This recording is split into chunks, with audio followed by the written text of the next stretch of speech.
Thalie Forêt, physiothérapeute en rééducation périnéale à Kinatex Complexe Desjardins, et aujourd'hui, nous allons parler encore d'incontinence urinaire.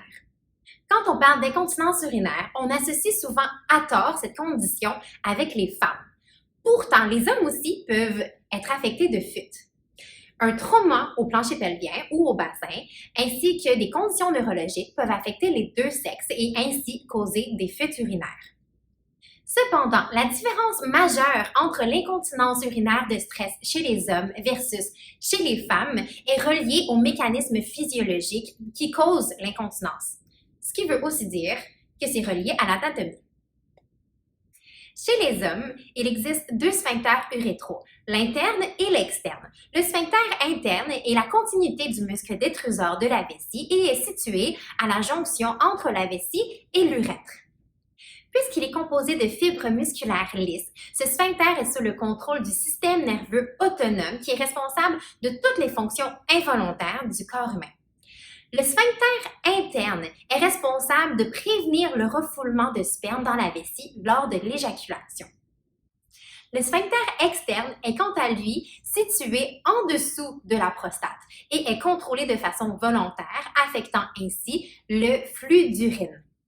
Puisque la prostate entoure l'urètre, toute intervention médicale visant celle-ci peut affecter le canal urinaire et ainsi causer de l'incontinence.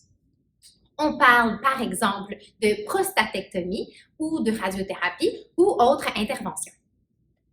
L'hypertrophie de la prostate peut aussi être problématique.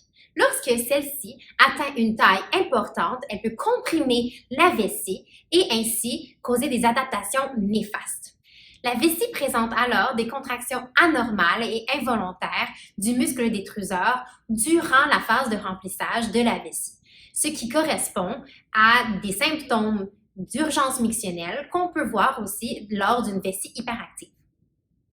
Lorsque les contractions du muscle détruseur deviennent trop importantes et que les muscles sphinctériens de l'urètre ne sont pas assez forts pour retenir l'urine, les fuites conséquentes sont catégorisées comme étant de l'incontinence d'urgence.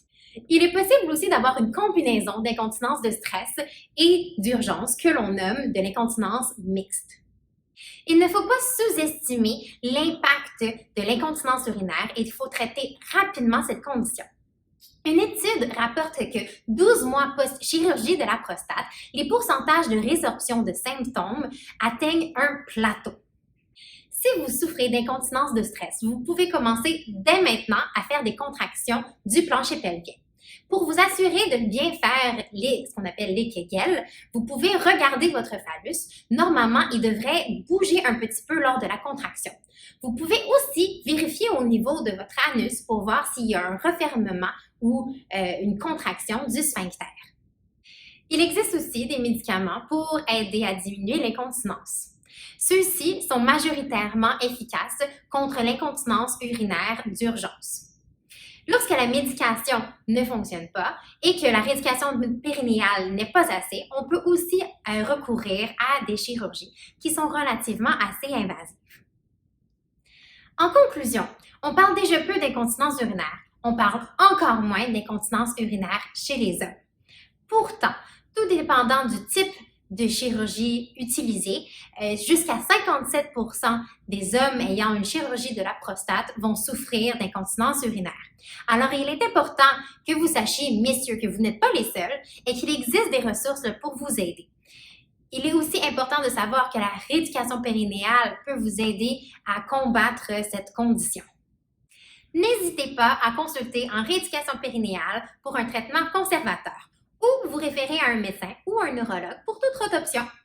Je suis Thalie Forêt, physiothérapeute en rééducation périnéale à Kinatex Complexe Desjardins et je vous souhaite bonne journée!